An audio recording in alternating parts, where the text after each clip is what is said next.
sleep at night. No, I can't sleep at night. No, I can't sleep at night.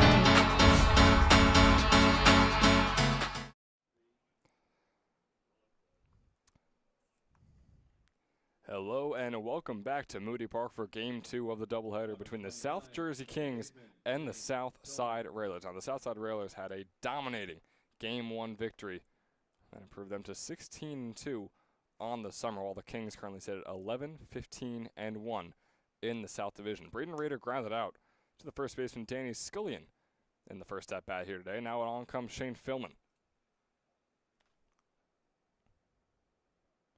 Philman out of Penn State Abington. Went 2 for 5 in Game 1. Fouls this one off, similar to his first pitch, for now an 0-2 count. Philman, a .373 hitter on the summer, an ECCBL All-Star here for the Railers. Facing off is Connor Calora, a LaSalle commit who just wrapped up his senior season at Bordentown High School. Here's the 0-2, high for a 1-2 count. Calora has appeared in 2 games this summer, started both of them, has a 1-1 record. Here's the 1-2 offering, breaking ball outside. He's thrown 11 2/3 innings, has allowed 11 hits, and struck out 17 batters, and only allowed 2 earned runs for a 1.2 earned run average on the summer. 2-2 offering, breaking ball inside, going to go right along the left field line and foul by just a couple feet. Philman was looking for his first extra base hit of the day right there, couldn't get it, so the 2-2 count continues.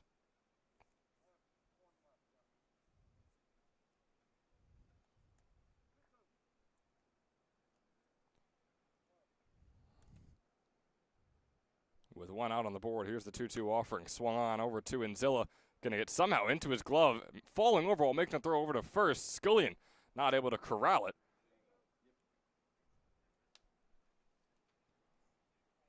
So on the single, that was a rough hop for the shortstop Inzilla to try and corral over there. Wasn't able to do so. And so Shane Philman gets his 3rd single of the day and is now 3 for 6. On the afternoon, morning turned afternoon, I should say. Number 21, right fielder, Aiden. Is now moving on over to Aiden Butts, who just wrapped up his freshman season at East Stroudsburg. Played in just 5 games, went 1 for 5 in his 5 at-bats. Swings on the first pitch and fouls it off back towards us.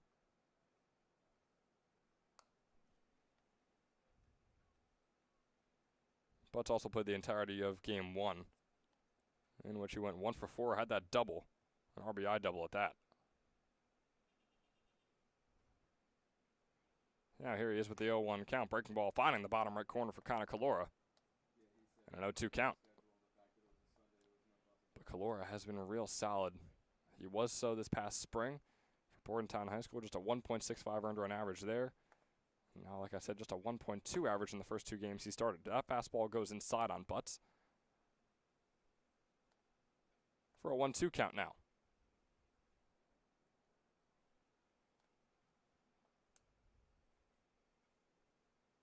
Calora taking his time on the mound, getting his foot set. Lifts his leg, 1-2 offering. Breaking ball high, throw over from Peter Longo over to second as Philman tries to steal. Goes right over Philman's head, or right across his head, I should say. Still no call. I imagine he is safe, and he is. So the throw from Peter Longo sort of went across and right in front of Philman. Tefano made the grab a couple feet behind the plate, though. Behind the bag, I should say. As the 2-2 pitch is swung on and missed by Butts, and out number 2 is tacked onto the board. Number 50, the DH, Michael Kelly.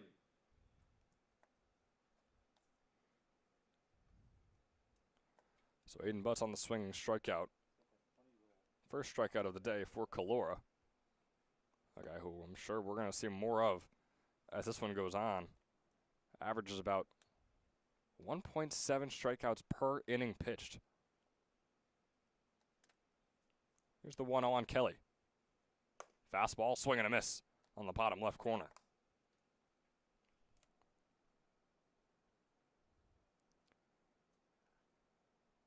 Michael Kelly out of Canisius, a .290 hitter on the summer. Went 1 for 5 in game 1. This one swung on, a little bloop shot into shallow left field. Fitzpatrick chasing it down. That is going to get down just foul off to the left of the third base line.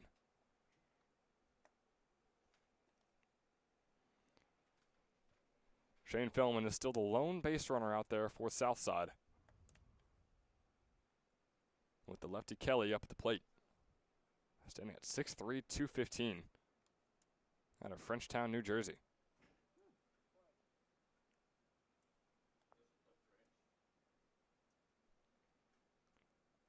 There's the 1-2 pitch from Calora. Breaking ball inside, brings up a 2-2 count. Kelly in his freshman campaign at Canisius was a .240 hitter. Didn't see any action this past spring. That's the 2-2 pitch. Not going to be swung on, but they're going to say he went around. Infield umpire says nope. That is a swing and a miss. And the second swing strikeout for the third out here in the top of the first. Connor Calora took him 18 pitches. But boy, they are happy about that defensively after giving up the amount of runs that they did in game 1. 12 in total in that one. But after the top of the first, it's a 0-0 ball game heading into the bottom. Jordan Raba, Domanzilla, and Danny Scullion, the 1-2-3 due up here for the Kings. When we come back, we'll see you there.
And so welcome you back here into the bottom of the first. On the mound here for Southside is Ross Huffman. Out of Moravian, just wrapped up his junior season there, in which he threw 20 innings, allowed 25 hits and 16 earned runs, all coming out to a 7.2 earned run average. Averaging about 7 strikeouts per 9 innings pitched, had 15 overall on the spring. And up the plate is Jordan Raba, his 5th at-bat of the day. He went 1 for 4 in game number 1. Takes a fastball on the bottom left corner for a called strike 1 to start off his first at-bat of game 2.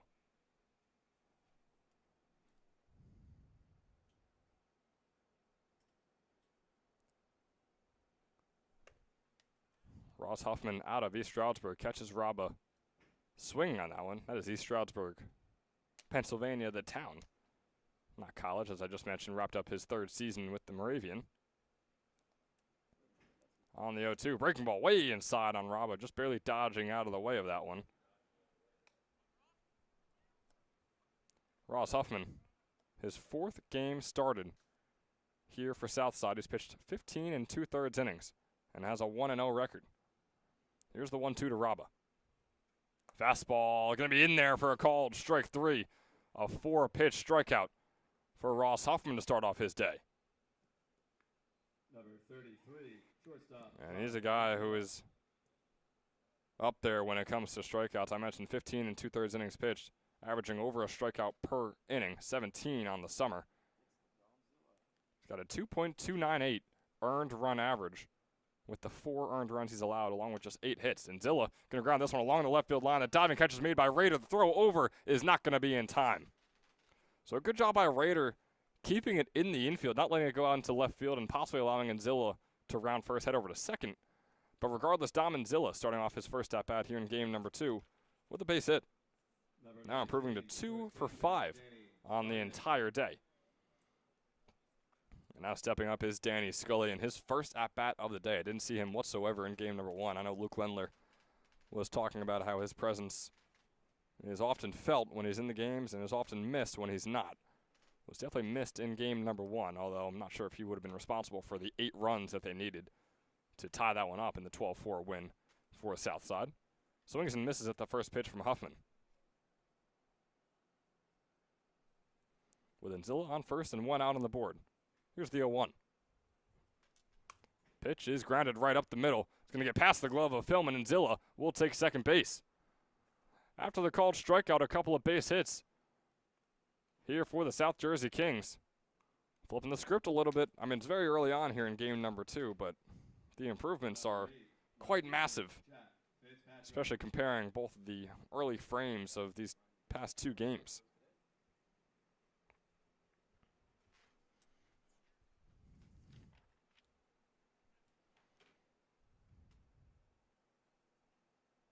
So now on comes Jack Fitzpatrick. Went 2 for 4 with a couple RBIs in game number 1. First pitch, fastball in there for a called strike 1. Fitzpatrick nodding his head, completely agreeing with that call. Heading into his sophomore season at Harford Community College, was a .245 hitter in his freshman campaign with an .868 OPS. And a .312 hitter so far this summer. The 0-1 will not come just yet, as Hoffman turns around and tries to toss out Anzilla. No one there to toss it to.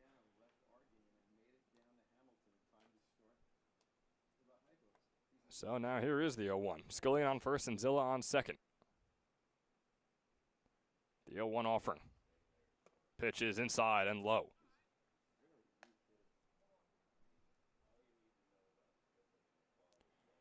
Ross Huffman, his last game about 10 days ago against the Miners, in which he pitched 5 2/3 innings, allowed 1 hit and no earned runs. This guy is coming off a hot performance. Has a 1-1 count right here. Swung on and fouled off by Fitzpatrick. Looks like he got a bit of himself on that swing and a miss. Or swing and a foul, I should say. He'll take a breather, take a walk around the base, and step back into the box.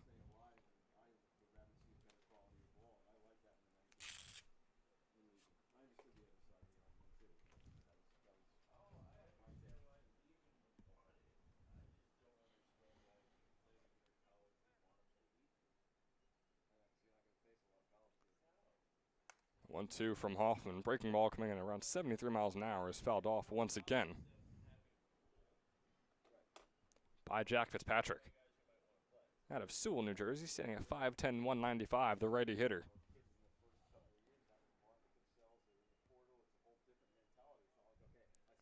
Huffman gets the pitch.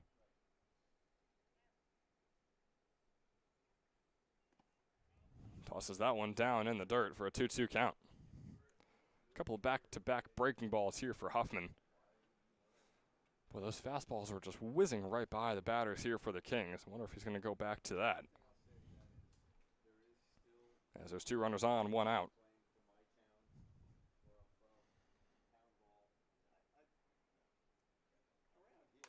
The 2-2 fastball coming in hot at 87 miles an hour. Grounder right over to Rader, looking for the double play. They will not be able to do so. Fielder's choice getting Scullion out at second, and now it's runners on the corners. Dom Anzilla on third, and Jack Fitzpatrick on first with 2 outs on the board, and Enrico Tofano up at the plate. Number 24, second baseman, Enrico Tofano. So Huffman hovering around the mid to high 80s with these fastballs he's throwing. 86 on that most recent one. As after Fitzpatrick grounds out to Rader, or grounds into a fielder's choice to Rader, I should say. It brings on Enrico Tofano, who swings and goes right to Rader once again.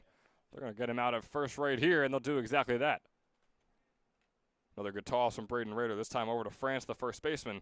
3 outs are had, despite 2 runners on and 1 on third base for the Kings. No runs will score, and this game is still all knotted up at 0. Headed in to the top of the second. We'll see you there.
Now back here in the top of the second, Connor Calora starting off with a nice breaking ball, finding the bottom left corner on Chase France here for a quick 0-1 count on him. Calora gearing up, you could see it in his face that he was throwing the fastball right there, really loading up and unleashing that one in the on the 83, 84 range. France fouling it off. Quick 0-2 count on him. And this one's going to be popped up and foul once again. Chase France, you guessed it, knee Stroudsburg commit. Pope John Paul II High School. He's from Gilbertsville, Pennsylvania. Has no 2 count. Breaking ball, not going to find the bottom right corner for Calora. It was a good looking one for a little while there. And now here's the 1-2. Loads up, deals. Fastball in there for a called strike 3. Another 4-pitch strikeout for Connor Calora. Number 44, left fielder, Jacob Rivera.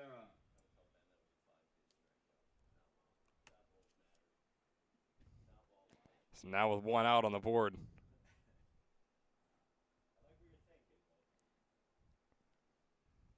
Moving along to Rivera, starting him off with another called strike 1. Fastball finding that bottom left corner. Jacob Rivera, 343 hitter on the summer. Went 1 for 3 in game 1. With 2 runs. Had a hit by pitch and also struck out twice in the 2 times he didn't get himself on base. He's got a 1-1 right here. Breaking ball, popped up and fouled. So now 1-2 on Rivera. Calora just over 25 pitches on the afternoon. And we know they have Calora, we know they have Snyder, and they don't have much else. As this one's fouled off once again by Rivera on the 1-2. So they're going to see how long Calora is going to be able to go for before Snyder has to come in. And if Snyder has to come out of his relief performance, the next likely thing would be Andrew Shank or Tyler Shoppy. The 1-2 fouled off once again by Jacob Rivera.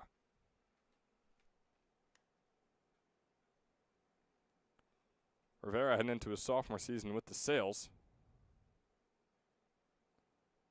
A 440 hitter in his freshman campaign. Has a 1-2 breaking ball down in the dirt for a 2-2 count.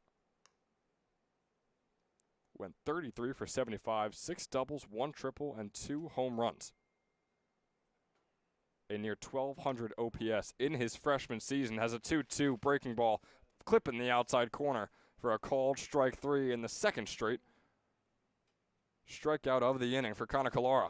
The catcher, Ron Werkheiser. Boy, he is making short work of Southside at the moment. Oh, how the tables have turned here in game number 2. Fastball finding the outside corner. I'm going to start repeating myself here soon.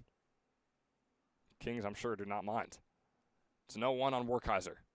Breaking ball right into the glove of Clara. Should have been into the glove. He's going to pick it up off the ground, make the throw over to first. 3 up, 3 down here in the top of the second. Connor Calara, just over 30 pitches, has 4 strikeouts to his name and only 1 hit allowed. He is having himself a day. Boy, the LaSalle Explorers are getting a good one this coming spring. But for right now, we got him here in the ECCBL, and he is performing the lights out here at Moody Park. Heading into the bottom of the second, all tied up at 0 when we return.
Looking back here now into the bottom of the second. Ben Chadwick taking you here through game number 2. Just realized I have not introduced myself. Hello, folks. He served me for a little bit at the end of game number 1 alongside Luke Lendler, who was taking you through the entirety of that one. Now you got me solo for the entirety of game number 2. Dawson Buchanan first up here for the Kings, the righty hitter. But this one's sky high and foul just behind us. Now Austin Buchanan is a 189 hitter so far on the summer, probably a bit higher after going 1 for 4 in game number 1 here today. Was a 316 hitter for Delsea High School this past spring, has no 1 count. Here is the offering from Huffman. It's going to be a breaking ball outside for a 1-1. Buchanan, a 316 hitter at Delsea with 2 doubles, 1 home run. 10 RBIs and 10 runs to his name. Available from NJ.com. At the very least. Here's the 1-1. Fastball pieced out into left center. Chased down. And the grab will be made for out number 1 here in the bottom of the second. Boy, it sounded and looked good off the bat of Buchanan. But Rivera didn't have to move too far out there in left field before he was able to put out number 1 on the board.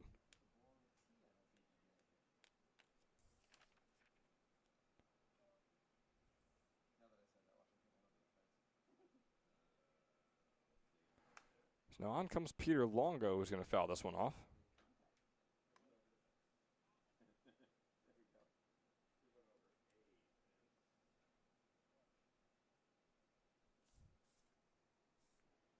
Longo, just a 143 hitter so far on the summer after that foul ball. 0-1 fastball on the dirt for a 1-1 count. Heading into his junior season at Fairleigh Dickinson, a 293 hitter this past spring in his sophomore campaign with an 846 OPS. 6 doubles and a couple home runs along with 18 RBIs. Fastball outside and in the dirt for a 2-1 count.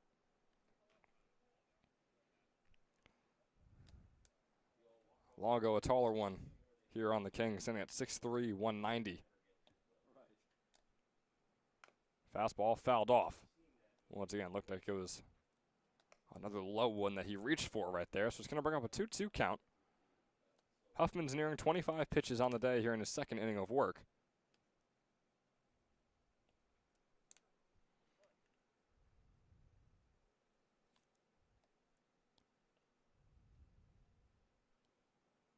Two offering a grounder right over to Blonde. The shortstop struggling with it, and that is going to be an E6 on Blonde. Boy, he was tipped over and fumbling with the ball while stumbling with his feet. That's a pretty easy way to get a first base runner on for the South Jersey Kings on what should have been a ground out. And out number 2 on the board.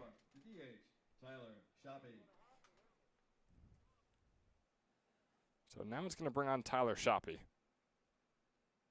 Nearing the bottom of the order here for the Kings. Shoppy has had his struggles. He swings away at the first pitch and misses. 14 games played and 0 for 24 on the summer. 16 strikeouts, 4 of them caught looking. A third, or 2/3 I should say, of his outs have come via strikeout. Nearly starting off with an 0-2 count right there. Saw the home plate umpire stand up and nearly make a call, but he doesn't exactly. So it brings up a 1-1 count here on Shoppy. Huffman's 25th pitch. 1-1, fastball outside for a 2-1 count. Shoppy has only walked 7 times. So sporting an on-base percentage that is below 200 on the summer as well. And this is all coming after a sophomore season at RCSJ Cumberland where he was a .324 hitter. 2-1 count. Checks that one right into the glove of Hoffman, looking for the double play. They still to get 1 out and make that 2. Boy, Shoppy was sort of jogging over there onto first. Grounder goes right into Huffman. Tosses it over to Philman. Philman with the toss over to France at first. And just like that, there's going to be a 1-4-3 double play to put away the bottom of the second here at Moody Park. And you had Tyler Shoppy sort of jogging his way over onto first base. Really got to think that he would have beat that throw out. Huffman took a while to get it over to second base.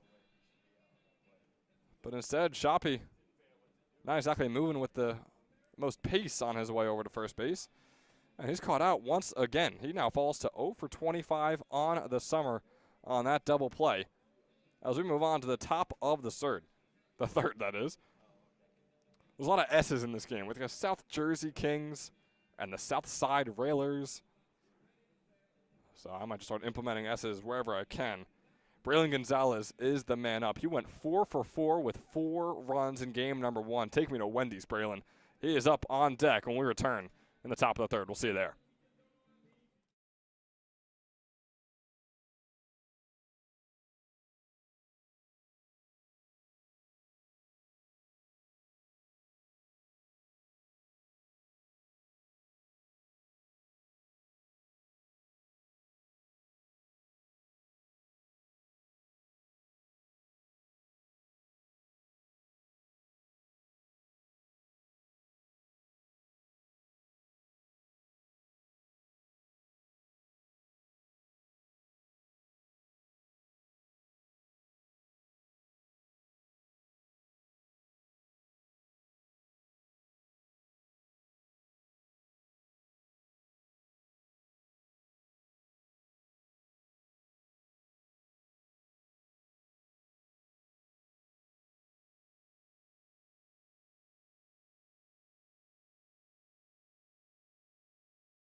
So as promised, Braylon Gonzalez starting us off here in the top of the third, the lefty hitter facing off against Connor Callara, who already through 2 innings has 4 strikeouts and only 1 hit allowed. Braylon Gonzalez, make him not 5 for 5 just yet. Scullion laying out to make that grab, tossing it very high. Gonzalez is still out. What an incredible play by the first baseman, Danny Scullion. It was a bit of an odd loft underhand throw over to Kalara, who was racing over there on first. Braylon Gonzalez was trying to go 5 for 5 on the day right there. Wasn't quite able to do so, but boy, with a hit like that, you kind of expect to get onto first base. But now with Skillian putting his body on the line, going horizontal to make that play and put out number 1 on the board here in the top of the third. Now moving along to the bottom of the order. Blonde up at the plate here for Southside. Bryce Blonde, who just wrapped up his high school career at Freedom High School, a resident of Bethlehem, Pennsylvania.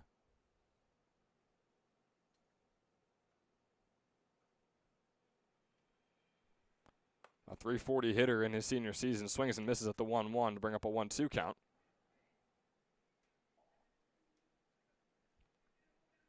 Went 0 for 3 in game number 1. Did have 1 RBI walk to his name. Still looking for his first hit.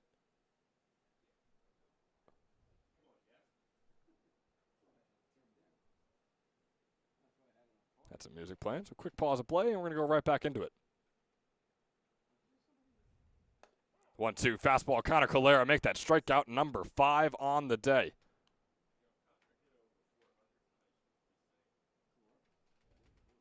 Boy, oh boy, Connor Calera has been incredible this summer here today. As I mentioned, LaSalle. Boy, we don't want to give him away just yet. We are enjoying what he's been doing for the Kings so far this summer. We go right back to the top of the order. Braden Rader up now for Southside. Fastball. First one goes outside. Braden Rader out of Stonehill College, who just wrapped up his freshman season. Breaking ball popped up sky high. Tafano, the second baseman, looks to make the grab, and he will. Just barely taking a step or two onto the grass out there in very shallow right center field, we'll call it. Makes the grab for out number 3 and puts away the top of the third, already heading into the bottom. Still all zeros with just 3 combined hits heading into the bottom of the third. Bottom of the order due up here for the Kings. Andrew Shank, the leadoff hitter. Then it goes right back to Jordan Raba and Dom Inzilla after that. And we'll see you in the bottom of the third after a quick word from our sponsor. Hi, my name is Dr. Philip Glassner. I'm a hip and knee replacement specialist at Mid-Jersey Orthopedics. We're a multi-specialty orthopedic practice with offices in Flemington, Bridgewater, and Washington, New Jersey. We have 18 fellowship-trained specialists to take care of you from your neck down to your toes. We offer conservative management such as bracing, therapy, and injections through surgical interventions as well. Our goal is to keep you active and healthy and get you back in the game. We also offer on-site digital x-ray as well as MRI. We have evening and Saturday morning office hours to assist with convenient appointment times, as well as having walk-in appointments available. Call us or visit our website at midjerseyorthopedics.com so we can help you to live life better.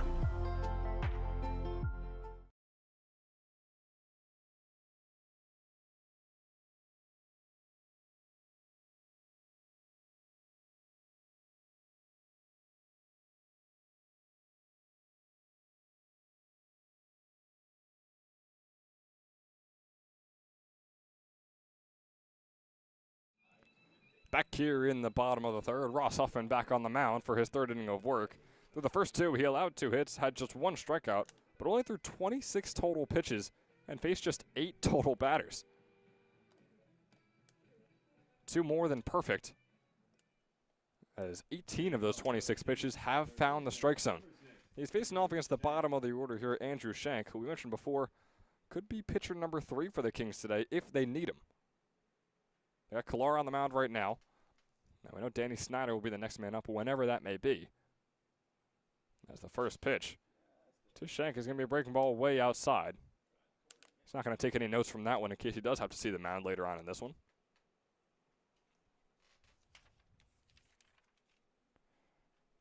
Andrew Shank heading into his sophomore season at NJIT.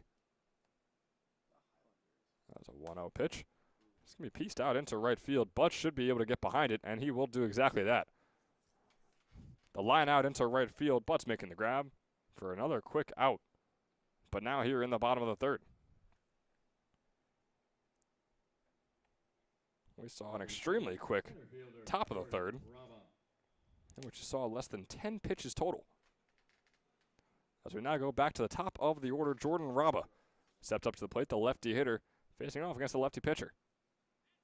Raba looking to bunt on that first pitch, not able to make any contact, so put strike one on the board.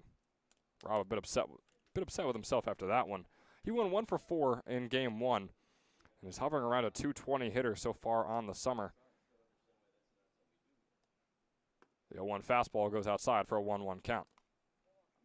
And I mentioned it before with Luke Lindler. Raba, once again, the leadoff hitter, despite being a 220 hitter on the summer. Now, understandably, in the spring season for Mercer County Community College, his freshman campaign, a 430 hitter for them with an over 1,100 OPS. That breaking ball is going to find the bottom left corner now for a 1-2 count. Raba, arguably the best player on Mercer County Community College hitting-wise this past spring, leading them in average, OPS, doubles, runs scored, and walks as well. Has a 1-2 pitch coming up here, swings and fouls that one off. But so far this summer, hasn't exactly been able to replicate it. His average has pretty much been cut in half, as has his on-base percentage, as has his OPS. As we have a 1-2 count, nearly swung on by Raba. He holds himself back, and it brings up a 2-2. Breaking ball cutting way outside, and Werkheiser having to get behind it. Werkheiser, after making that throw, had a piece of his wristband fall off there, or fly off, I really should say. It is an absolutely gorgeous day here at Moody Park. I know tomorrow and the days to come may have some rain in store for us, but might as well enjoy it while it lasts. Raba's not going to be able to enjoy this at-bat any longer, though, as he swings and misses and falls to 0 for 2 here in game number 2.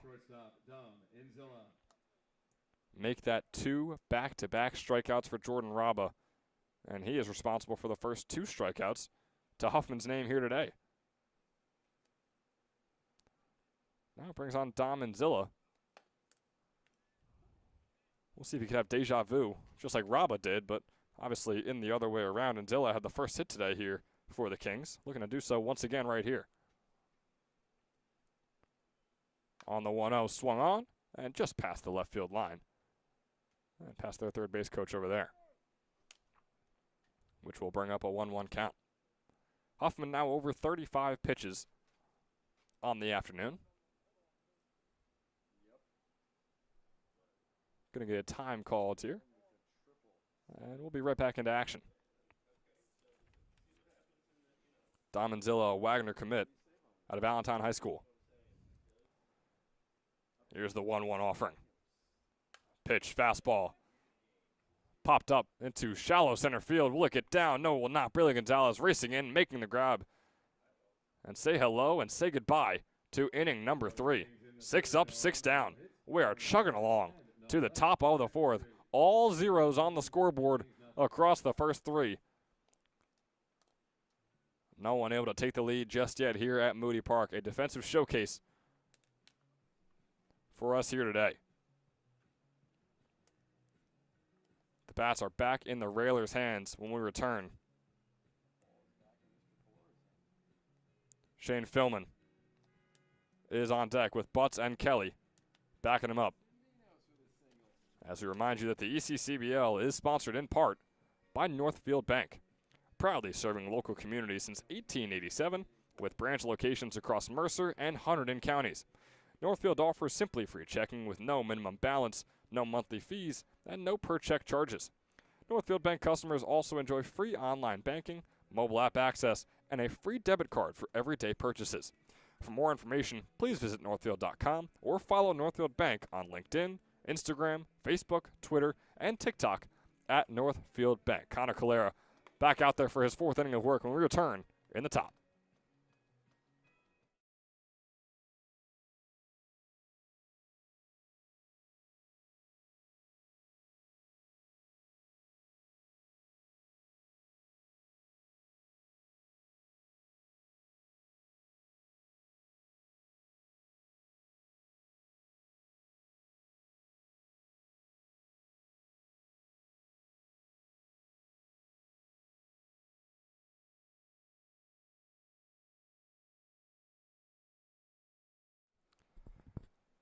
Welcome back to the top of the fourth. Shane Philman starting things off with a foul ball off that breaking ball from Connor Calera.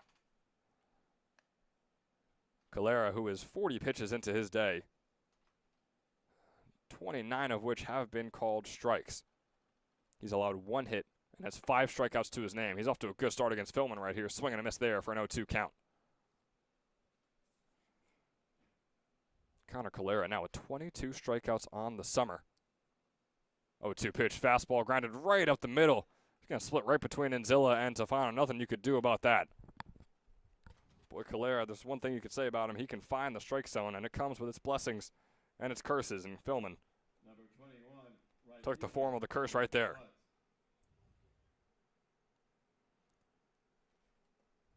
So just the second hit of the day for the Southside Railers right there by Shane Philman. It also happens to be Shane Philman's second hit of the day as well. So Huffman, the Southside pitcher, has 2 strikeouts, both on Raba. And you look over to Calera, who has 2 hits allowed, both to Shane Philman, who he's trying to take care of over there on first. Instead, he's going to toss that way away from Skillion's head, and Philman will easily take second base. It's not the ideal way to start off the inning, but you don't want to let this derail what has been a fantastic start so far for Connor Calera. Got to look for the bounce back at bat right here against Butts. 1-0 goes high, brings up a 2-0 count. Aiden Butts 1 for 5 on the day as a whole.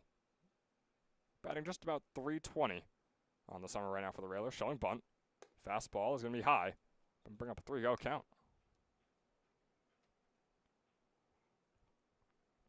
Aiden Butts heading into his sophomore season at East Stroudsburg University out of Nazareth, Pennsylvania. Breaking ball is going to be in there for a called strike 1. It's that 3-0 called strike that we know and love.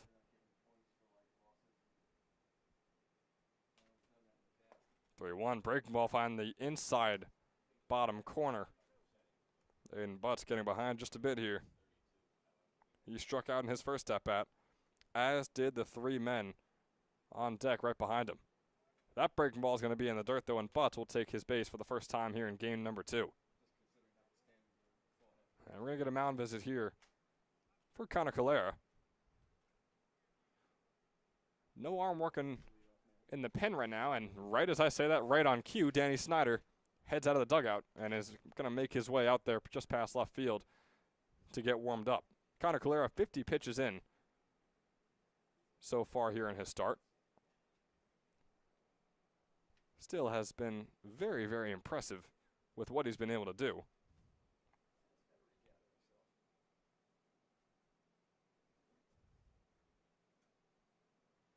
Obviously not an inning that has looked like the past.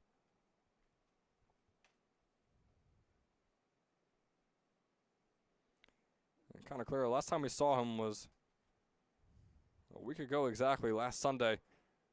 Had the start against the Trenton Capitals. Earned the win in that one after pitching 104 pitches through 6 innings. He allowed 5 hits, not a single earned run to his name, and struck out 11 batters. Nearly 2 strikeouts per inning for Connor Calera. And boy, he's continuing on a very similar pace here so far today. His first pitch to Kelly is going to be inside for a ball 1, with Butts on first and Philman on second.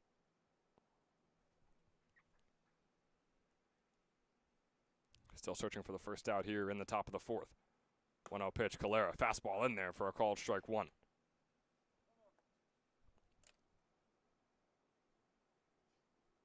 Michael Kelly, a .240 hitter in his freshman season at Canisius, didn't see any action in his sophomore campaign this past spring. 1-1, breaking ball, popped out into shallow right field, chased down by Buchanan. Instead, it's going to be Tafano making the grab and holding the runners on second and first. Philman stays, as does Butts, as out number 1 is tacked onto the board. Good play by Enrico Tafano, the second baseman.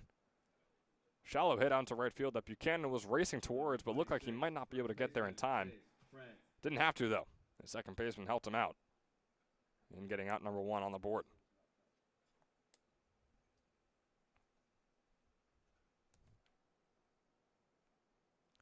So now on comes Chase France, an East Stroudsburg commit, who just wrapped up his career at Pope John Paul II High School. Takes the first pitch in there for a called strike one. One of the best situations Southside has been in offensively so far here in game number 2. Calera with the 0-1. Breaking ball, swing and a miss there. We're going to be a foul tip instead. Regardless, a strike either way, and it brings up an 0-2 count.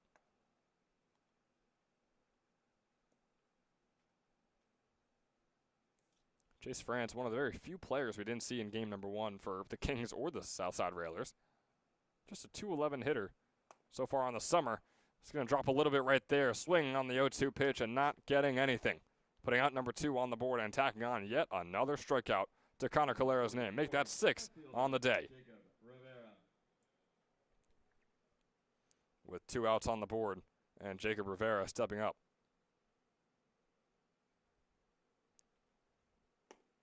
Takes the first pitch fastball inside and low for a 1-0 count. Now Rivera, just like France and Kelly and Butts, the 3 guys who just batted ahead of him, struck out in his first at-bat. Now France was the only one to double up on those strikeouts in his second. Rivera is going to try and stop that trend right here. 1-0 swung on out into left center, popped up sky high. Raba will make the grab, and 2 runners are going to be left stranded here in the top of the 4th. A defensive battle here at Moody Park in game number 2. The exact opposite of game number 1, in which the Southside Railers won 12-4 over the South Jersey Kings. It wasn't exactly a 0-0 ball game after the halfway point in that one. We'll just say that. Heading into the bottom of the 4th, all zeros. We'll see you there.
So we left off after the top of the 4th talking about how this is a defensive showcase. If there's any man to crack that defensive showcase, it is going to be Danny Scullion up at the plate right here.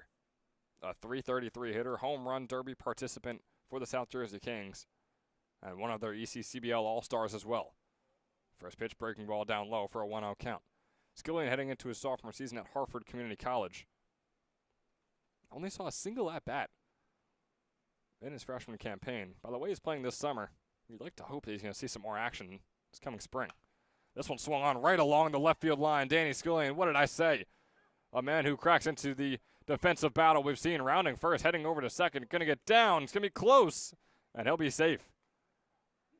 Danny Scullion was giving it his all to make it over there onto second base. He does so barely.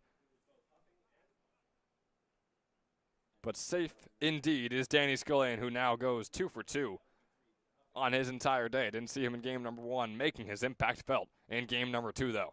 And on comes Jack Fitzpatrick, another ECCBL All-Star, backing him up right here. And arguably the best hitter for the Kings in game number 1. Went 2 for 4 with a couple RBIs. Scullion on second. Huffman now over 40 pitches on his day. Starts off Fitzpatrick with a 1-0.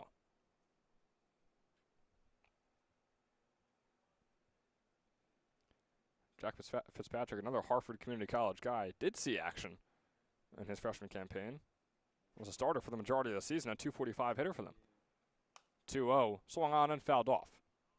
Back to the right side.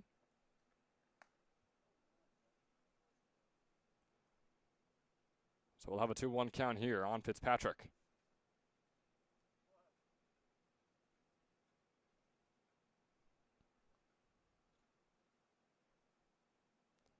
Two-one offering, fastball low. Bring up a 3-1 count. Is it 3-1 or 2-1?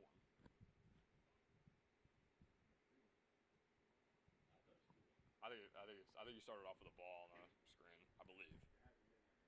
Yeah.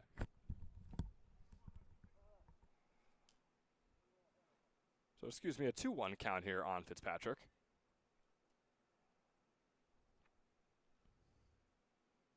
The righty hitter against the lefty pitcher Huffman. Huffman deals there and fastball outside brings up a 3-1 count.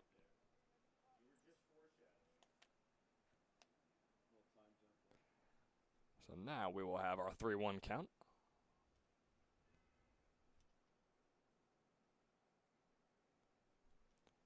Ross Huffman dealing, finding the outside corner right there on the fastball. You gotta say it was good discipline sort of from Fitzpatrick. It was a tough looking pitch, very far out there, but just barely clipping the corner, which is why we have the full count. Offering coming up right here from Huffman. With the wind blowing left to right, 3-2 pitch, swung on and fouled off. Enrico Tofano, the man on deck, will chase that one down as it nears the Kings dugout. And he'll have a word with his third base coach as well.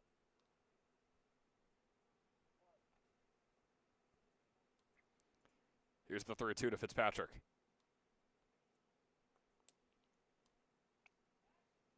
He'll check Skillian on second. No one there to receive a throw. So no pickoff attempt. As we go right back to the at-bat with Fitzpatrick. Again, looking for his first hit in game number 2. Looking for his third hit on the day. Here's a 3-2 pitch. Fastball. Finding the outside corner. Called strike 3. And the first out on the board here in the bottom of the 4th. Second baseman Enrico Tofano. And so along comes Enrico Tofano, a Franklin and Marshall guy heading into his sophomore season there. I saw 8 at-bats in his freshman campaign, but is hovering around a .290 hitter for the Kings this summer. Fastball finding the outside corner once again. That bottom right corner is getting pelted by Ross Huffman. 2 straight fastballs on it as the 0-1 pitch coming up from him right here. Skillian still waiting patiently on second. Here's the offering. At the feet of Tofano. He dodged out of the way. Skillian will take third. Lightly jogging. Tofano, they're going to say that it did hit him. He will take his base on first.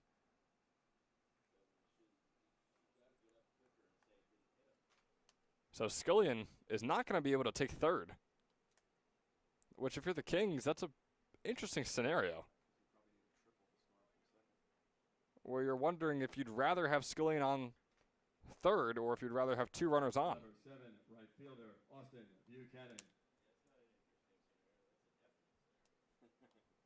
As it now brings up Austin Buchanan with 2 runners on.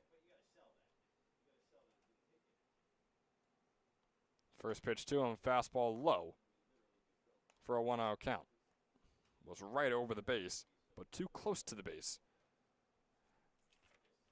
So Austin Buchanan, LaSalle commit. I mean, who isn't on the South Jersey Kings team and on really any of these ECCBL South Division squads for guys coming out of high school?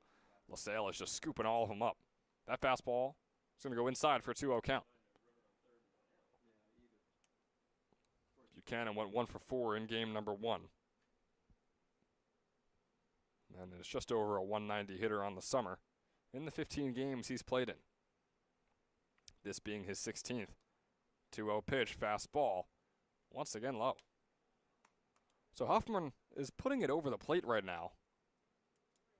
but not high enough to find the strike zone. He's got 3-0 count on 3 straight low fastballs. Does the 3-0 rule remain true? As Coach Coryell always says it does, and it absolutely will. Mike Coryell preached on our broadcast we had a few weeks ago how these pitchers somehow they just can't find the strike zone for the entire at-bat, but if they see a 3-0 count on the board, they are absolutely darting one right down the middle. Hoffman does so there. 3-1 turns into a 3-2 after that swing and a miss from Buchanan. And he's trying to work him way back right now. Ross Huffman now just over 50 pitches on his outing. No arm getting warm for either side at the moment. There's the 3-2. Not going to come just yet. He's going to check over on Scullion at second. Philman was close enough to make a catch, but probably not to make a tag on Scullion had the throw gone over. So here's the 3-2 on Buchanan. 2 runners on, 1 out on the board. The offering fastball swung on right over to Blonde, looking for the double play. Plays there at second. On first, it is there as well. Scullion voicing his dismay, you could say, over there on third base. Hope that didn't come over the broadcast. As outs number 2 and 3 are on the board, and we are still scoreless after 4.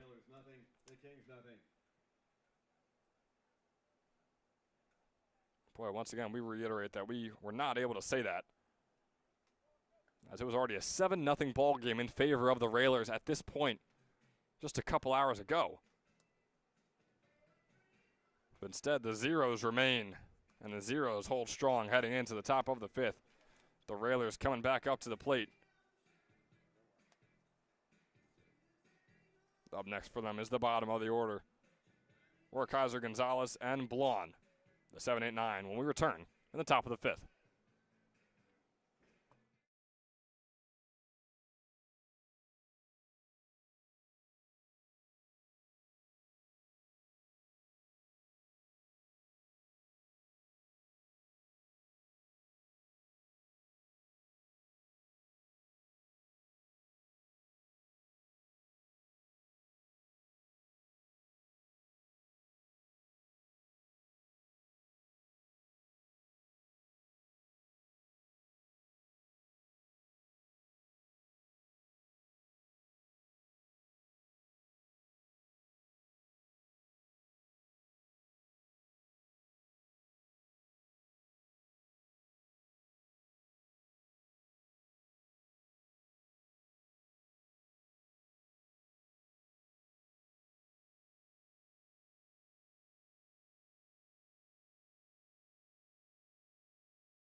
Welcome back to the top of the 5th here. It's a 0-0 ball game. Ron Werkheiser getting going quickly here in his first at-bat, or second at-bat, I should say. First at-bat of the inning. A nice little popper out into right field, getting down and putting himself on first base. Number 52. So Werkheiser, as we're introducing you back to the game and introducing you to the 5th inning, wasting no time and gets himself on first for the first time here in game number 2. Braylon Gonzalez can try and get himself on first for the 5th time today. Would also be the first time here in game number 2. But trying to build off a spectacular performance in game number 1. Really had a shot at our Toyota player of the game.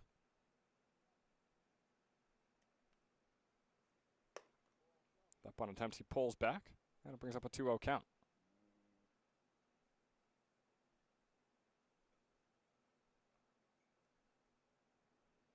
Really, had it not been for Braden Rader going 3 for 4 with a 2-run homer and 5 RBIs, Gonzalez would have been the man. But it's going to be 3 straight balls high and away from Connor Callara. He sees the bunt attempt from Gonzalez, which again is interesting considering he just went 4 for 4 in game number 1. Callara with a 3-0. Goes outside. It's a 4-pitch walk for Connor Callara. Just his second walk of the afternoon. Not coming at a great time. Now putting 2 runners on with no outs here in the top of the 5th.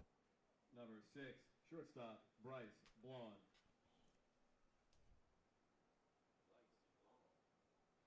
And so it'll bring on Bryce Blonde out of Bethlehem Catholic. As I mentioned, a .340 hitter in his senior season. First pitch to him is high and inside. The edges closing in. Third and first, Skillian and Shank are ready for the bunt attempt. As Southside is just searching for their first run. Kalara is searching for the strike zone. This bunt is going to go foul. Finally his first strike after 5 straight balls. Connor Kalara trying to get back into the comfortable range we've seen him in for 4 straight innings. Here today, he has looked fantastic.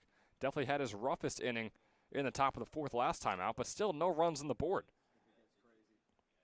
Not exactly a great start here in the top of the 5th, but he's trying to keep the same result when this one's all said and done. Still 3 outs away. Blonde with the 1-1 goes sky high, chased down by Longo, and it's just going to go foul. Boy, they would love to get an out that way. All these bunt attempts and have it go popped up, have your catcher be able to make the grab. But instead, it's going to be a 1-2 count here on Bryce Blonde.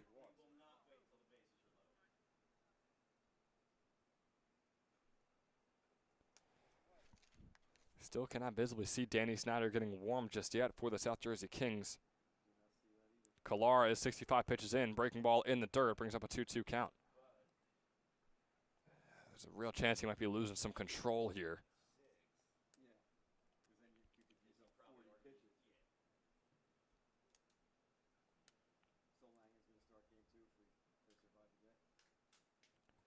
Bryce Blonde is still looking for his first hit today. He is 0 for 4 overall. 0 for 1 in this one. 2-2. Finds the bottom right corner. Gets the strikeout for his first out here in the top of the 5th. I mean, that is just textbook from Connor Kalara. No other way you could imagine him getting that first and most crucial out here.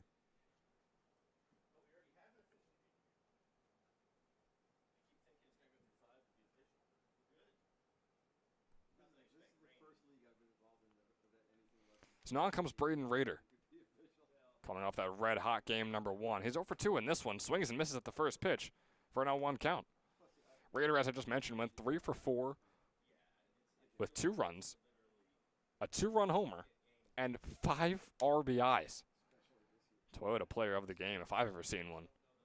Has no 1 count here with Werkheiser on second. Gonzalez on first. The throw over to third, trying to get Werkheiser out. Won't be able to do so. Now 2 in scoring position after the double stolen bases.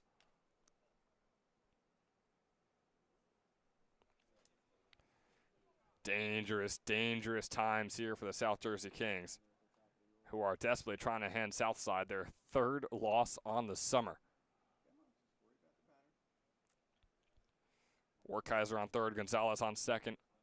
The lefty Raider with a 1-1 count. The offering swung on and fouled off. Last loss the Southside suffered was an 11-1 loss right here in Moody Park against the Trenton Generals. Last one before that came all the way back in May at the very, very start of the season. They have been dialed for quite some time and are easily the top dog here in the ECCBL nearing the postseason. 1-2 count on Raider. Looking for his first hit in game number 2. The 1-2 popped up sky high out to Buchanan in right field. He makes the grab, makes the quick throw home. Trying to get the out. Skillian will cut it off. And on another out will be had. Gonzalez on third. Werkheiser comes home, and it's a 1-0 ball game in favor of the Southside Railers. And the way that this one is going, we might have just seen the game-winning run right there. Number 29, 2 outs on the board. Gonzalez on third, and Shane Philman up at the plate. Just wrapped up his senior season at Penn State Abington, a .340 hitter there. Takes his fastball, grounds it right over to Enrico Tofano, who's going to make an easy out number 3, but not before the Southside Railers take the long-awaited lead. 1-0 headed into the bottom of the 5th. About the most comfortable 1-0 lead you could possibly have. They have shut down the Kings offensively pretty much all day long. They look to continue that when we return in the bottom of the 5th. We finally just saw 1 run score right there. That's one way to do it. Get the runners around and you get the sacrifice fly out into right field. But how about the one that flies out into left field and goes over the fence to bring yourself home? Well, one Generals player was able to do that twice in their game on Thursday. Let's check out our Toyota Drive of the Week.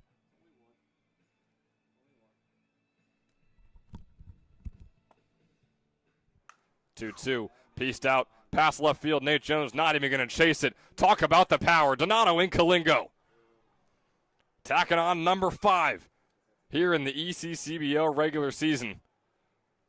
My, oh my, that is a difference maker rounding the bases right there. 2-0, the Generals lead.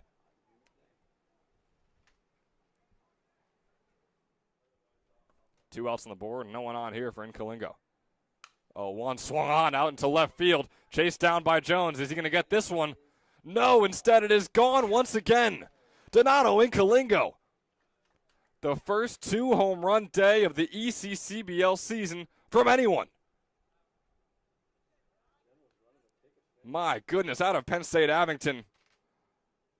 He has been unbelievable. Had 6 home runs this past spring, now has 6 on the summer, making short work of Graham Ross and this entire Mammoths team.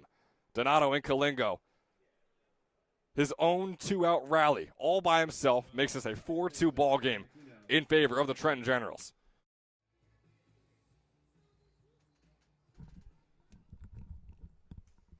So that was our Toyota Drive of the Week. Donato Incalingo. Some incredible stuff from him this past Thursday in game number 1 against the Mercer Mammoths. We welcome you back here into now the bottom of the 5th, in which it feels like a totally different ball game, no longer stalemated at 0. Southside holding a 1-0 lead, and Peter Longo is up first here for the South Jersey Kings. Bottom of the order due up, Shoppy up behind him, and Shank rounding it out. This one flowing out into deep right center. Gonzalez going to chase it down and make the grab just before the Heath Lumber sign out there. And you can call 609-392-1166 to check out Heath Lumber. Number 44, the DH, Tyler Shoppy. As no on comes Tyler Shoppy. We mentioned and we're well aware of his story so far this summer. A guy who's headed over to LaSalle as a transfer to be a junior there this next spring. First pitch coming up here from Huffman against him. He grounds it right over to Rader. Chasing that one down. Braden Rader going to make a tough throw over to first. Will it be in time? It will not. Tyler Shoppy, his first base hit of the entire summer. Make him 1 for 26. And boy, what a close call. Braden Rader was doing everything he could to get him out as Shoppy sort of waving off his teammates who are going wild for him over there in the Kings dugout. Man, oh man. What a sight to see. And how about if Tyler Shoppy could possibly be the tying run here in the bottom of the 5th? The rest of his teammates are sure going to try, as here comes Andrew Shank up at the plate, his second at-bat today. Fastball grounded right over to Rader once again, and it's going to go just foul. Won't be able to make a play on it this time. He kind of lets it roll out. Didn't want to allow Shoppy to advance on to second. Tyler Shoppy does have 1 stolen base on the summer. He's only been on base 9 times, thanks to 7 walks and 2 hit by pitches.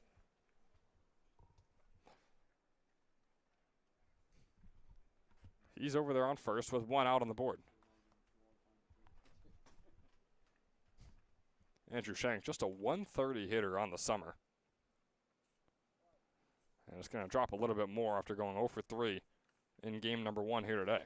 He's now 0 for 4 on the day as that breaking ball goes inside and low for a 1-1 count. Ross Huffman nearing 60 pitches.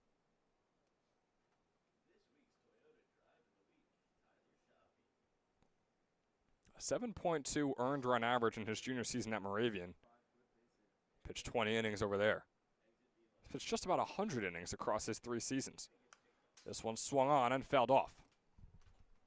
From Shank, bring up a 1-2 count.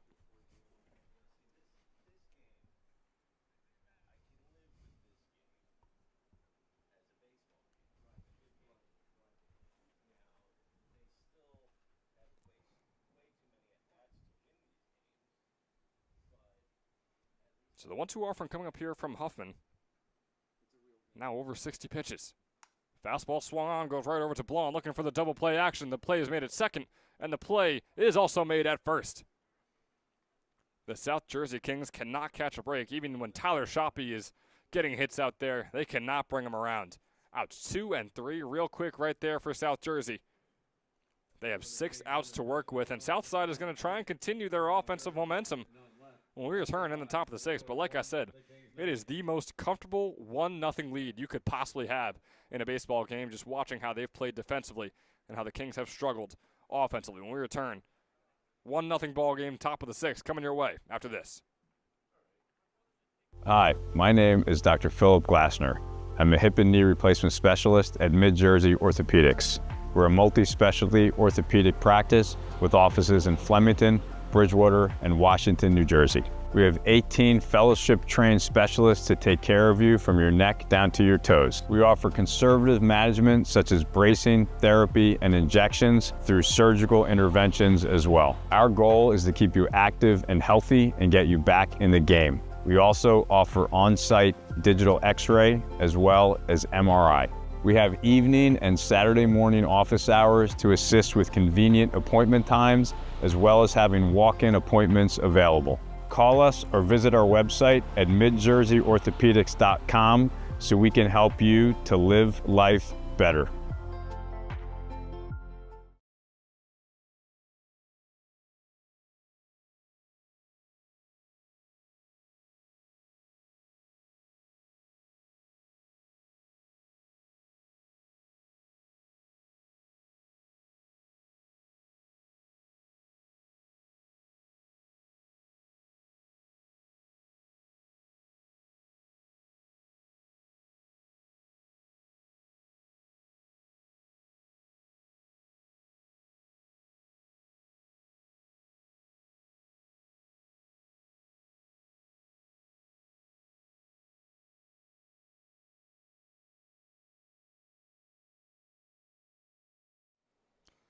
Hello and welcome back to the top of the 6th.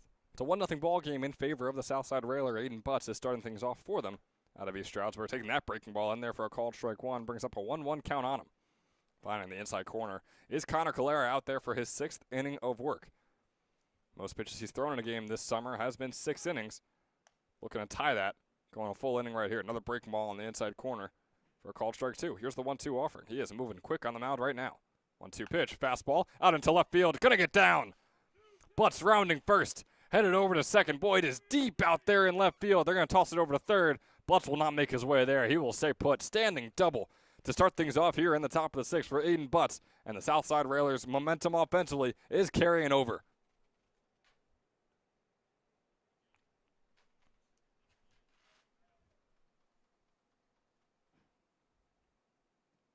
Number 50, the DH, Michael Kelly.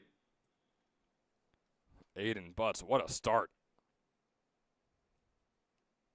To the 6th inning, that is.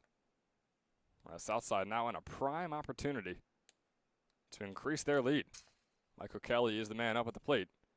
And starts off by fouling this one off.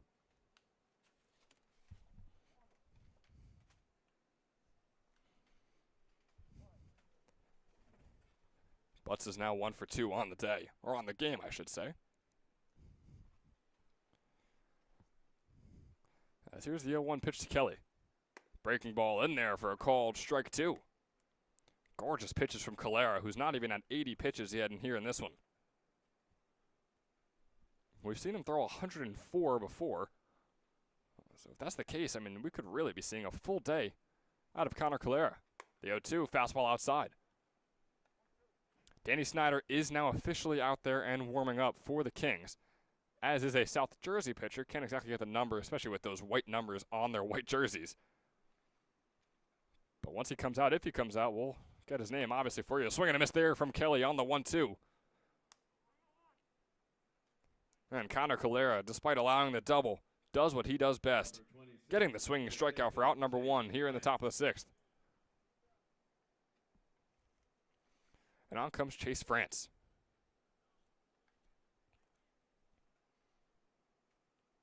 Oh for 2 today, batting 5th in the order, right in the heart here for Southside. First pitch in there for a call, strike one. Connor Calera, my goodness.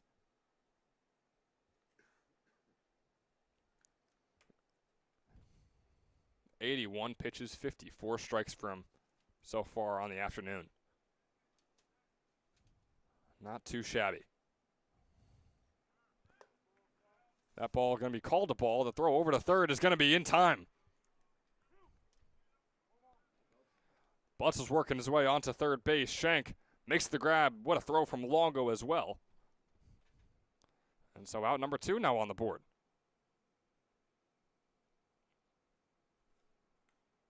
And no one on. Oh, how the situation has changed for Chase France. Breaking ball goes just outside. Still a really gorgeous looking pitch. He is close to the strike zone seemingly every time.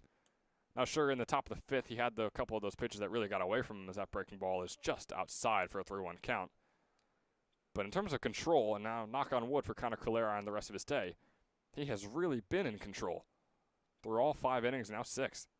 2 outs on the board, make that a 3-2 count. After the swing and a miss there from France. Chase France is 4 for 19. Every single hit has been a double. 3-2 pitch, breaking ball just outside, and France will take his base.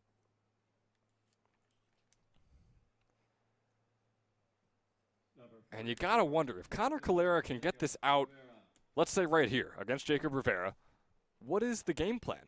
For a guy who has been pitching the lights out, of course he just allowed that 1 earned run in the prior inning, but do you put Danny Snyder in to the 7th, or you put Calera back out there when you feel very confident that he's a guy that at the most would probably just allow 1 more run? We're going to get a pinch runner here. Luis Beato in for Chase France.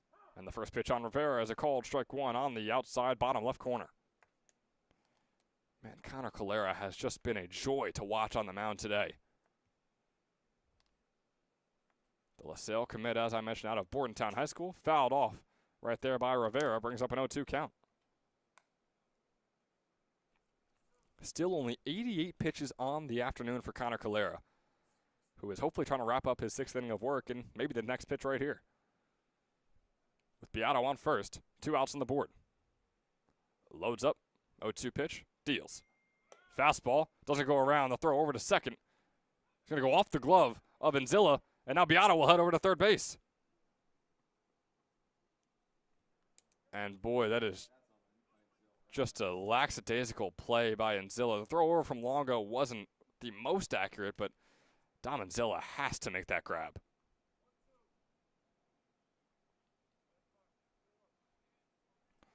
So the E6 puts Beato on third. Dangerous situation here, 1-2 count. The offering, fastball goes way outside. And boy, Calera, you can kind of tell, is pitching a bit nervous now. It's a situation he really shouldn't be in. Sure, I mean, there'd be a runner in scoring position on second, but a runner on third seems like a whole different story. 2-2 pitch. The offering, breaking ball in there for a called strike 3. Connor Calera.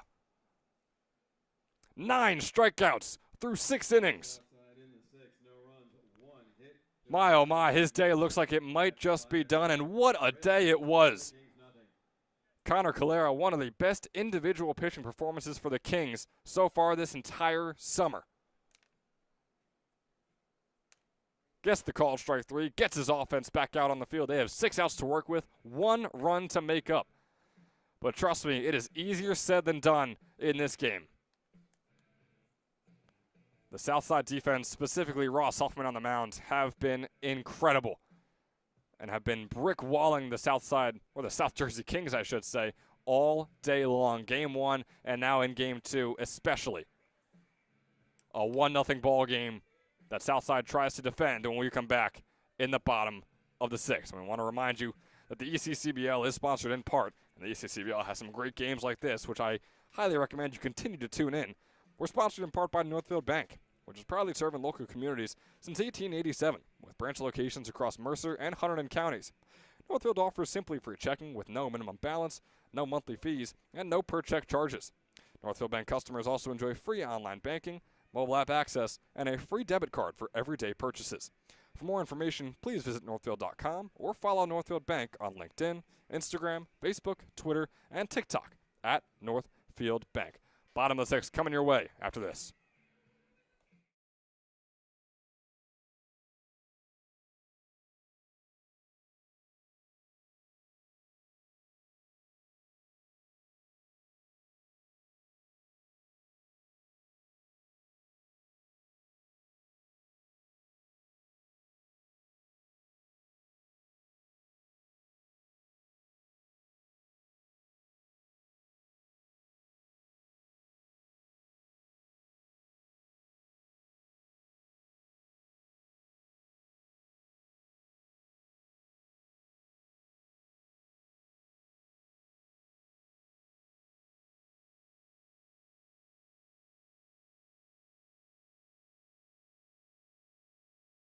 On for the Kings, center fielder. There is no better time than the present for the South Jersey Kings. Top of the order, due up right here in the form of Jordan Raba, the leadoff hitter here in the bottom of the 6th. Is 0 for 2 here in game number 2. First pitch, he fouls off. Raba just 1 for 6 on the day as a whole, had 1 single in his 4 at-bats of game number 1. Starts off with an 0-1 count. Just about a 210 hitter on the summer. Fastball finds the bottom left corner on Raba for an 0-2. Ross Huffman has been fantastic. Only 3 strikeouts to his name on the day as a whole, but also only 63 pitches. Efficiency has been key for him. Fastball way outside and low for a 1-2 count.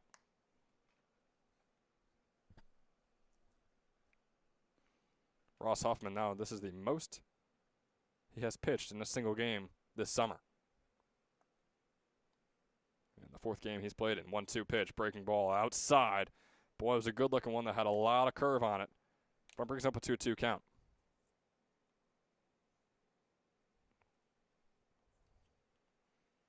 Jordan Raba, a .430 hitter this past spring from Mercer County Community College. Has a 2-2 count right here. Swung on and fouled off.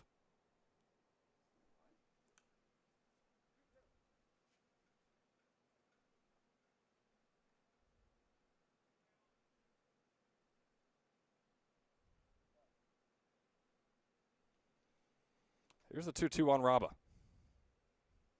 Looking for his first hit of game number 2. 2-2 offering. Piece out right up the middle. Grounder the Philman's going to pick up, make the leaping throw. No, he will not. He's going to drop the ball. And so Raba will find himself on first. Shane Philman, boy, he had that throw and could have made it, but fumbled with the ball in his glove. And the error will be accredited, or deaded, excuse me. I know I get made fun of sometimes up here in the Moody Park press box for using the word accredited, so we're going to move over to deaded to Shane Philman right there. So Rob is still looking for his first hit of game number 2, but he will not mind getting on base whatsoever by any means necessary. Here comes Domanzilla. Beautiful bunt. That goes right over to Rader. Not able to get there in time to throw anyone out. And now there's 2 runners on for the South Jersey Kings. The bunt single right along the left field line that never goes foul. Number 19, first baseman Danny Scullion. And I said it before, I'll say it again. If there is one man to bring them all home, it is Danny Scullion. He's already 2 for 2 on the day, along with a double. A double right here would be incredible for the South Jersey Kings. First pitch is going to have to wait for a couple seconds. Hoffman checks over on Rob on second. It's Nzilla on first. Danny Scullion up at the plate. Scullion, a near 340 hitter on the summer. First pitch, fastball outside for a 1-0 count.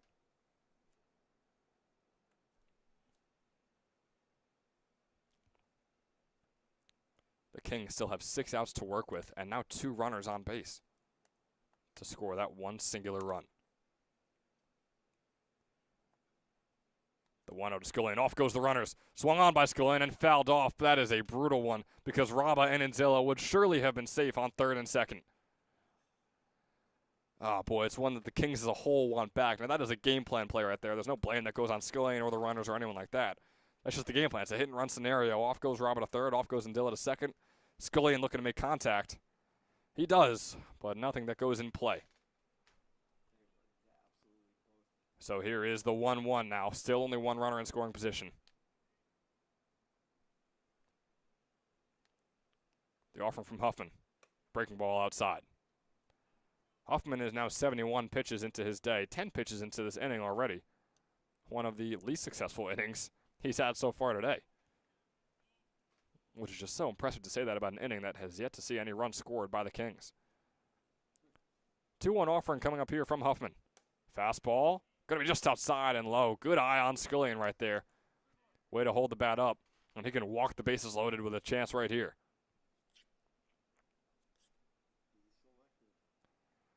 A 3-1 hitters count for Danny Scullion. The offering is going to have to wait once again. Boy, Ross Huffman loves the dramatics, doesn't he?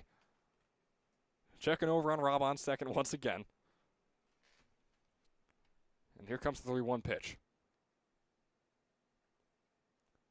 Hoffman deals. Fastball outside. Bases are loaded here for the South Jersey Kings, and there are no outs to show for it. Jack Fitzpatrick now steps up. Number 8, left fielder, Jack Fitzpatrick. The best hitter for the Kings in game number 1 went 2 for 4 with a couple RBIs. Still searching for that first hit here in game number 2 as we get a mound visit from Ron Werkheiser and possibly a pitcher change.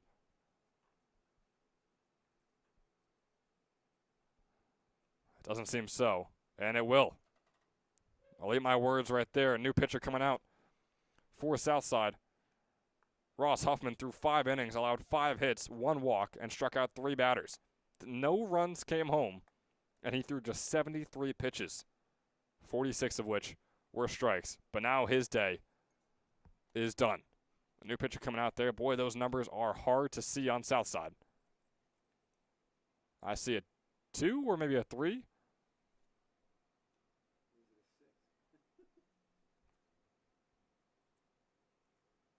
Number 5? Okay. Can't read their numbers. It's going to be Andrew Sagristano out there for Southside. When we return in the bottom of the 6th. Don't go anywhere, folks. We got a good one here at Moody.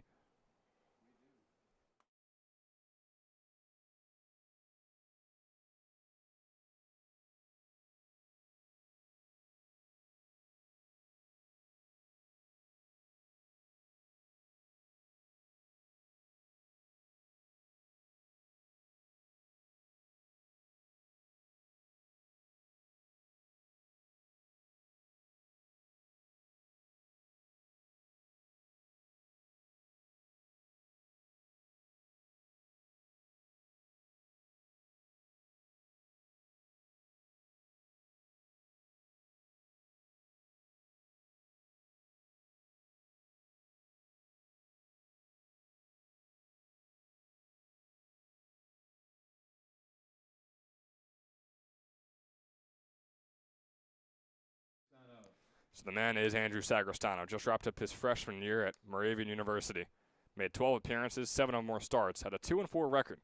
He threw 39 1/3 innings this past spring. Allowed 55 hits and 34 earned runs for a 7.78 earned run average. Also had 34 strikeouts, which means he had a 7.78 strikeouts per 9 innings. A volatile pitcher coming in here for Southside. Throws a breaking ball outside on Jack Fitzpatrick for a called strike 1. Last time we saw him was just a few days ago against the Quakertown Blazers. Through 3 innings there. Was accredited with the win. He allowed 4 hits and 1 earned run, with 1 strikeout to his name as well. Fitzpatrick fouls this one off for an 0-2 count. Sagristano on the summer has thrown 28 2/3 innings. Has a 3-0 record, allowed 21 hits and 7 earned runs for a 2.198 earned run average. Here's the 0-2 offering. Breaking ball outside. Fitzpatrick holding back the bat. Impressive job by him right there. Brings up a 1-2 count. Boy, that is easier, or harder than it looks, I should say, for Fitzpatrick. He does so, though. Here's the 1-2 pitch. Breaking ball, fouled off. Now, but not able to put one out into the field just yet is Fitzpatrick. He's 0 for 2 today with 1 strikeout. Or I should say in game number 2. He went 2 for 4 in game number 1. Here's the 1-2 offering. Fastball in the dirt and away. Home comes Jordan Rama. Can they tie it up? They can.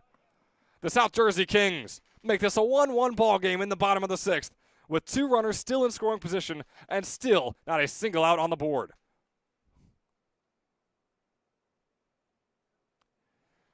My, oh my, what a ball game we have here at Moody Park in game number 2 of the doubleheader. A 2-2 count on Jack Fitzpatrick. Looking for his first hit of game number 2. Grabs this one right out into left field. Home comes Inzilla.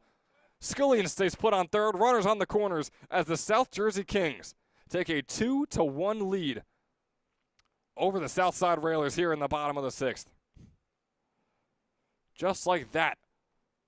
The top of the 5th happens, so does the bottom of the 6th. After 4 straight scoreless innings, we have what looks like a real baseball score here at Moody Park.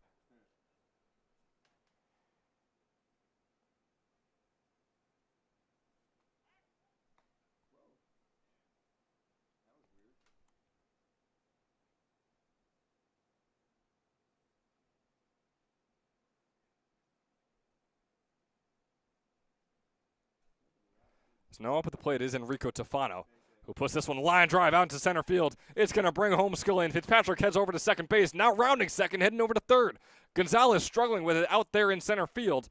Now it's 2 in scoring position, my bad, as it's a 3-1 lead for the South Jersey Kings. My goodness. Where has this been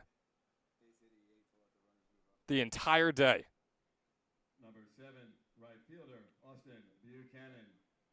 The line drive single out into center field, bringing a run home. And then Fitzpatrick and Tofano advancing off of the error by Brilliant Gonzalez out in center field, struggling to pick up the ball. Yeah, here comes Buchanan trying to keep it going. He will, right over the head of Blonde. Home comes Fitzpatrick, and Tofano right behind him, racing home, getting down in time. No, he will not. The first out is finally had here in the bottom of the 6th.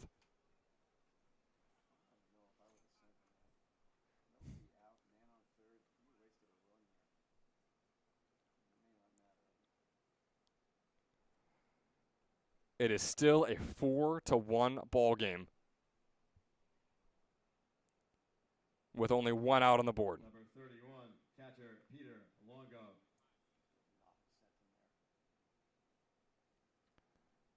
One heck of a throw from Beato, the left fielder, to get Tofano out at home. But still, the Kings enjoying a 3-run lead as we move on to Peter Longo, the man who is looking for his first hit here in game number 2.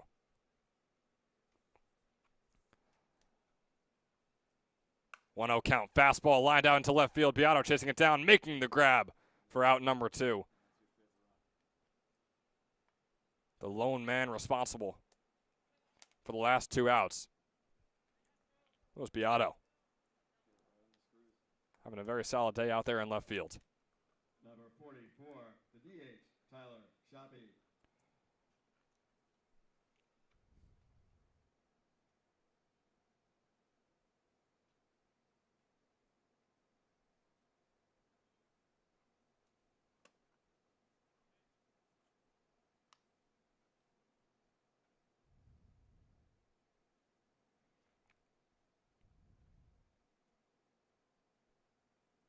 So now on comes Tyler Shoppy, fresh off of his first hit of the entire summer in his last at-bat. He's got Buchanan on second. 2 outs on the board, with the Kings enjoying a 4-1 lead. A quick 2-0 count on him. Breaking ball is going to be in there for a call, strike 1, and I'll bring up a 2-1 on Shoppy. Tyler Shoppy, a LaSalle transfer commit out of RCSJ Cumberland, wrapped up his sophomore season this past spring with a .324 average. Here comes a fastball, swing and a miss there from Shoppy, bringing up a 2-2 count.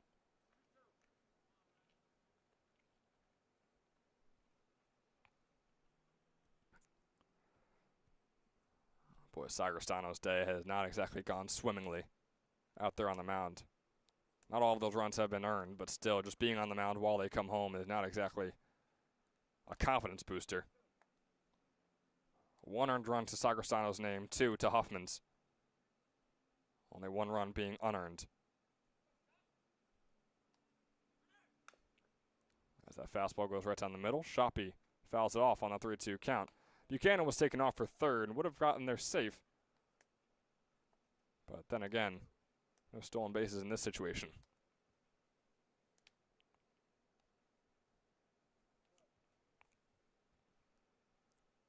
Here's a 3-2 offering from Sagristano.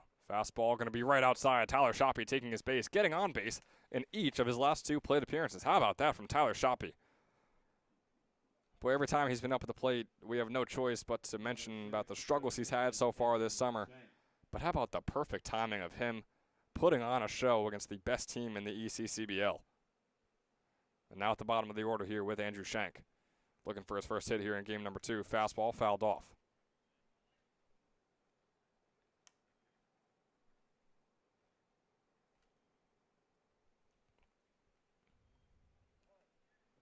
An 0-1 count coming up here on Shank.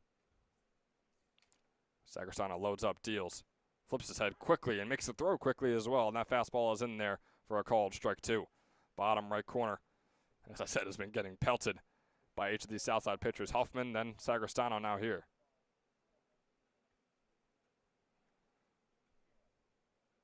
TJ Barr, home plate umpire, calling time. Or allowing the time, I believe, for Sagristano. Not exactly sure what there was. But a quick pause of play and we're right back into it. 0-2 count. Pitch from Sagristano, breaking ball, fouled off. Right up against the pole to our right here in the press box. As all of a sudden, when we come back in the top of the 7th, the script will be flipped. Southside going to have 3 outs to work with to make up 3 runs at least. Unless Andrew Shank has something to say about that. Here's the 0-2 pitch. Swing and a foul tip right into the glove of Werkheiser, putting away what has been a detrimental bottom of the 6th for the Southside Railers and a dream for the South Jersey Kings. They couldn't be happier. Moving on to the top of the 7th, all they have to do is exactly what they've done all day long.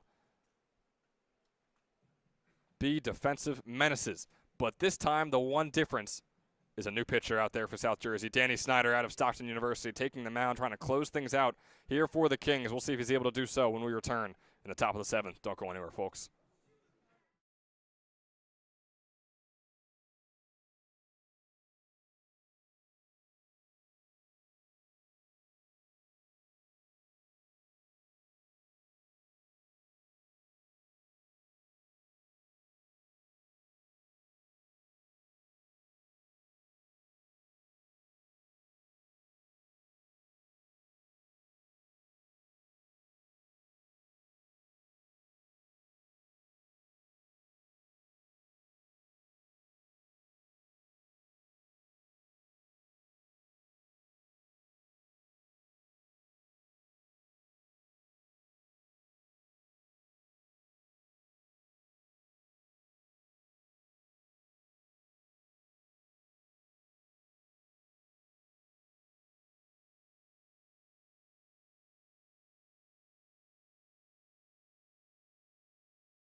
Welcome back here into the top of the 7th. Danny Snyder on the mound. Just wrapped up his freshman season at Stockton University. Snyder out there. He's pitched 20.2 innings, or 20 and 2/3 innings, I should say, for the Kings so far this summer. Most recently was a few days ago on Thursday against the Trenton Capitals. He pitched 2 and was credited with the loss. Allowed 2 hits. No earned runs, but 1 run came home. Had 1 strikeout. He's got just a .339 earned run average so far on the summer. He's facing off against Ronnie Werkheiser right here. Leading off for the Railers, catcher number 3, Ron Werkheiser. First pitch to Werkheiser, breaking ball low for a ball 1. So a .339 earned run average on the 20 and 2/3 innings pitched so far this summer for Danny Snyder. Breaking ball is going to be just too far inside for a ball 2. On those near 21 innings, he's allowed just 11 hits and 1 earned run, along with 27 strikeouts. As that fastball goes way inside, not exactly the ideal start for Snyder right here, 3 straight balls. And it's tough because you take out a guy like Connor Calera, who all he could do was find the strike zone. And now in comes Snyder, who, don't get me wrong, is one of the best pitchers in the entire ECCBL, as he finally finds out right there. 3-0 count. Shout out to Mike Coryell. Snyder has been fantastic, but boy, you just hope it doesn't come back to haunt the Kings, taking out Calera as he walks his first batter. A 4-pitch walk, and it was a real first 4-pitch walk that time. I know I said that once before in this game when it was actually 5 pitches thanks to one foul ball, fooling me on the count over there on the scoreboard. Center fielder Braylon Gonzalez. And now on comes Braylon Gonzalez. 0 for 1 in this one with 1 walk. He went 4 for 4 in game 1 with 4 runs to his name as well. He single-handedly tied the Kings in game 1 with the amount of runs scored compared to how many the Kings scored. They scored 4 again in this game, but his team scoring 11 less. Nice first pitch on him. Called strike 1 in the bottom left corner. Snyder's second pitch. Trying to break in there, and it will. Gorgeous looking pitch from Danny Snyder. My goodness, called strike 2.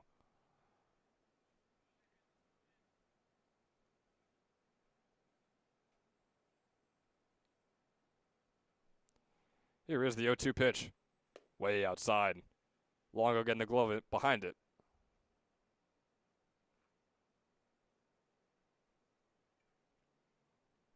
Snyder pitched 14 innings this past spring for Stockton to the tune of a 4.5 earned run average.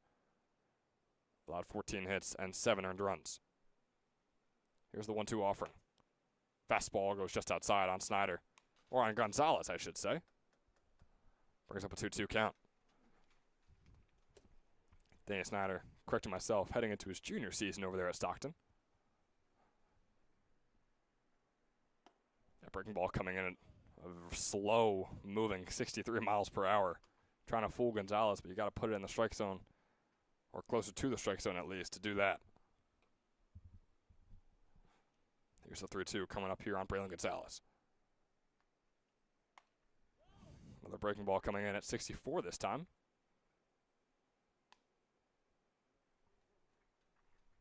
A 3-2 count remains after he fouls that one off.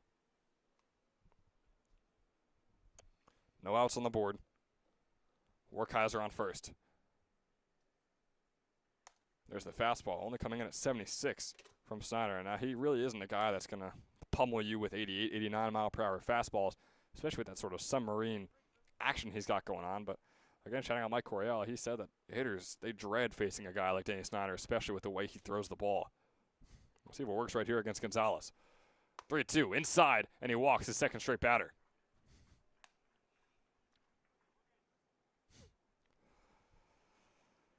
Danny Snyder coming in for Connor Calera, who allowed a single run through 6 innings. He walks his first 2 hitters. Number 6, shortstop Bryce Blonde.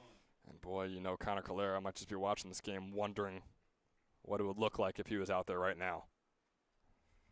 Still 3 runs away from this game having to continue or being in favor of Southside, as the first pitch to Blonde is going to be a called strike 1. And in all honesty, I don't even know what to call these anymore. Breaking balls or fastballs. Seems like all of them look like changeups at the fastest right now for Danny Snyder. That one coming in, we're going to call that a fastball. That is for sure one of his.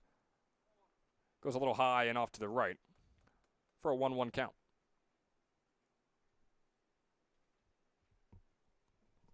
Still no outs on the board and 2 runners on. Breaking ball is fouled off towards the Southside dugout. Bryce Blonde, a 263 hitter on the summer. 0 for 3 in game 1, 0 for 2 in this one, 0 for 5 in total on the day. Some quick Syracuse University math right there for you folks. I got a C+ in my algebra class freshman year. As that breaking ball goes low for a 2-2 count.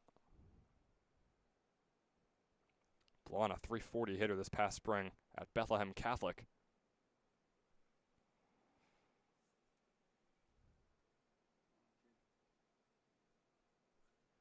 Two. Fastball outside, bring up a 3-2 count.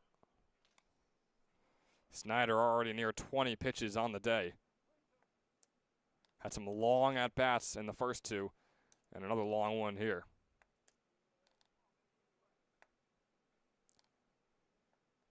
Here is the full count pitch. The offering, swing and a miss there from Blonde. And the first out is on the board. 2 more to go before the South Jersey Kings can claim victory over the Kings of the ECCBL. Number 9, third baseman Braden Rader. Is that swinging or called? Swinging. Thank you. Now he turned the order over. So now the top of the order due up and up for Southside. First pitch goes outside on Rader for ball 1. Braden Rader, our Toyota player of the game in game number 1. 3 for 4 with 5 RBIs and 2 runs to his name, along with that 2-run homer. That breaking ball is going to be in there for a called strike 1 on the inside corner, though. 1-1 count here on Rader. Rader just a .258 hitter on the summer, jumped up to a .258 after starting .224 on the day. You're going to put this one out into right field. Buchanan's going to chase it down. Round comes Werkheiser, rounding third and heading home. Gonzalez is going to make his way onto third, and it's a 4-2 ball game. Ron Werkheiser comes home and cuts the lead in half.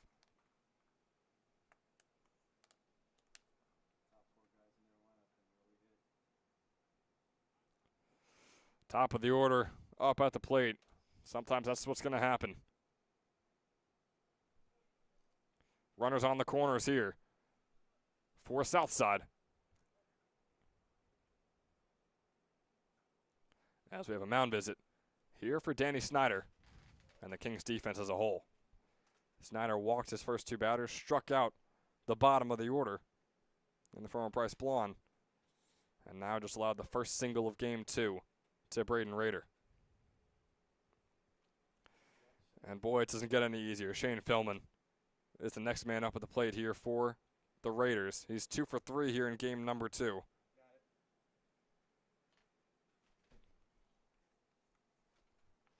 Shane Philman with the yellow gloves and the green tape around the base of his bat, and donning that Nittany blue Penn State helmet. Wrapped up his senior season over there at Penn State Abington. It was a .340 hitter at that. A .346 hitter across his 2-year career there. First ball is going to find the bottom left corner on Philman, who gives himself a little punch after that one, knowing he should have swung away. 0-1 count.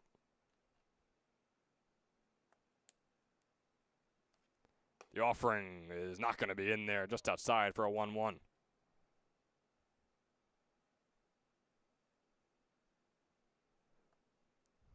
Big pitches here from Snyder.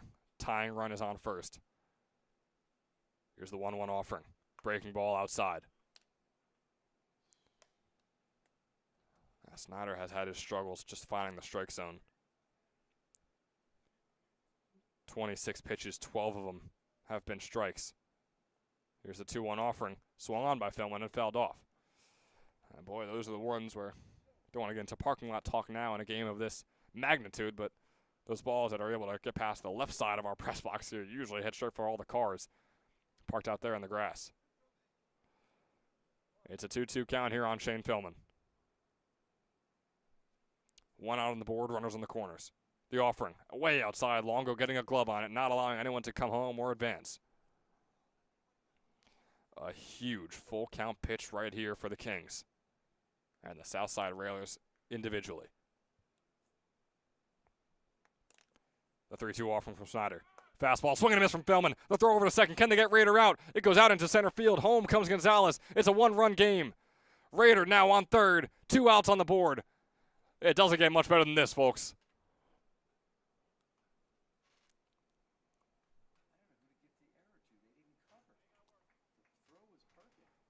It was a great throw from Longo. No one was there to receive it. Number 21, right fielder Aiden Butt. Yeah, what do we do? Is it on Longo since no one was there? Yeah, right. And despite it being a fantastic throw from Longo, he's going to be deaded with the error, as now up to the plate is Aiden Butt, starting off with a called strike 1.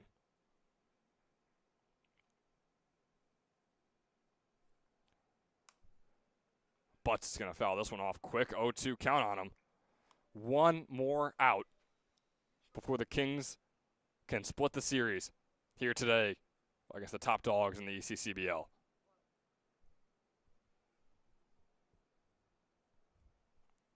The 0-2 swung on and fouled off.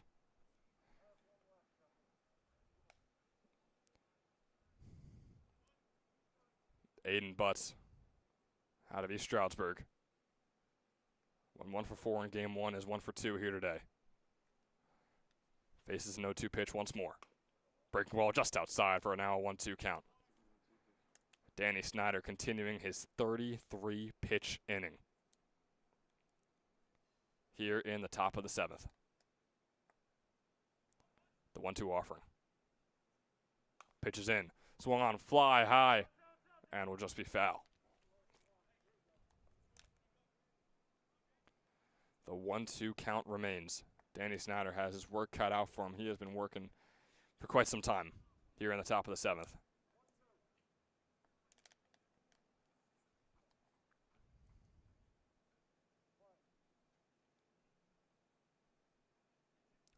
Butts had the double earlier. Has a 1-2 pitch here. It's low for ball 2.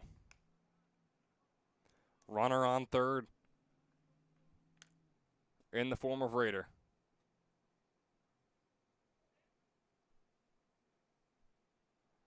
The 2-2 offering. Swing and a miss there, and the South Jersey Kings claim victory over the Kings of the North. Danny Snyder, it wasn't pretty, it wasn't perfect, but it's a win nonetheless. Final score in game number 2.